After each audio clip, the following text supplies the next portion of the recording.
This new season of anime has brought about a ton of new shows, such as I May Be a Guild Receptionist but I'll solo any boss to clock out on time. If you haven't seen it, it's about a guild receptionist who loves her job but hates overtime. To save herself from all the paperwork, she goes and beats any bosses the adventurers are having trouble with. That's a basic rundown of the show, but essentially she's one of the strongest people in the world. But instead of being an adventurer, she's a guild receptionist. The reason she's so strong is because she has an overpowered skill. Now, there are 3 types of skills. You have Regan skills, which are the weakest of the 3. From what we've seen, it looks like they're weaker versions of Seagrave skills. An example is that Lululee's heal is a weaker version of her Seagrave revive. But next we have Seagrave skills, which are way stronger. They use red circles and the top adventurers have these skills. They're on a whole nother level. We've seen skills from this category such as Jade's Seagrave Blood, Glenn's Time Stop, and Rufus' Prison skill. Lastly, we have Dia's skills, which are the pinnacle of skills. They're so rare that people didn't know if they still existed because the ancestors who had the skills all went missing. These skills are way stronger than the past 2, and as seen in episode 3, a stronger skill can smash through any weaker one. We did see a skill that kinda bypassed this, but the gap between the skills are huge. As we know, the main character has a Dia skill and it uses a white circle. Also, it seems that most Dia skills are able to conjure up weapons. Now that we know what skills are, how are they obtained? As seen from Alina, it seems that it might have to do with the person's desire. When she got her Dia skill, she begged God to give her a skill that would make her the strongest so she wouldn't have to do overtime. There might be other factors, but depending on how bad you want to get stronger, you might get a better skill. I also saw someone say the reason she got a Dia skill is because she asked for the skill on the day of the festival celebrating the goddess Dia.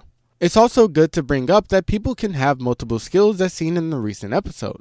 Now that we know how skills work and how they're obtained, let's go over the skills in the show and how they work. Starting off from the top, we have Alina's. She has a Dia skill called Giant's God Hammer or Dia Break. It summons a hammer that is extremely powerful, being able to smash through bosses like a piece of cake and even ignore the Guildmaster's time stop.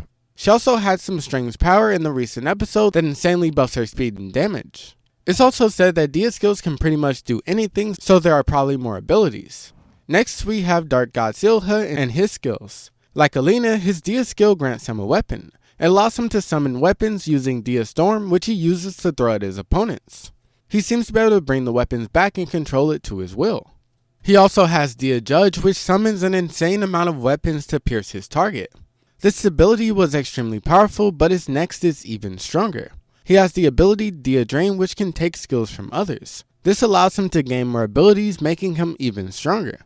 That was all for Dia skills. Our next are Seagrave skills and Regan skills. One of the coolest we've seen so far was the Guildmaster who has Seagrave Chronos. It allows him to stop time in a location and observe events of the past. I'm not sure if it can be used in combat, but it's a skill that's good for gathering information. Next we have Jade's skills, which are tank oriented. He has Hastor, which is most likely a Regan skill. It's used to pull aggro of mobs onto him. He then uses Seagrave Wall, which I'm pretty sure buffs his defense, making him into an unstoppable tank. He was shown to block an attack from a Dia skill, which even Time Stop couldn't. This recent episode, he also used another Seagrave skill called Seagrave Blood. It seems to be the Seagrave version of Hastor. It directs all opponents' attacks onto the user. He might have more, but the next Seagrave skill is Seagrave Prisoner, which Rufus used. It's able to trap an opponent in a cage, keeping them there until he releases it. I'm not sure if the cage can be broken or not, but this episode Lululee also showed us that she has a Seagrave skill, which is Seagrave Revive. It grants great regenerative abilities, making the person it is used on practically unkillable unless you one-shot them. She also has Heal, which is probably the Regan version of Revive.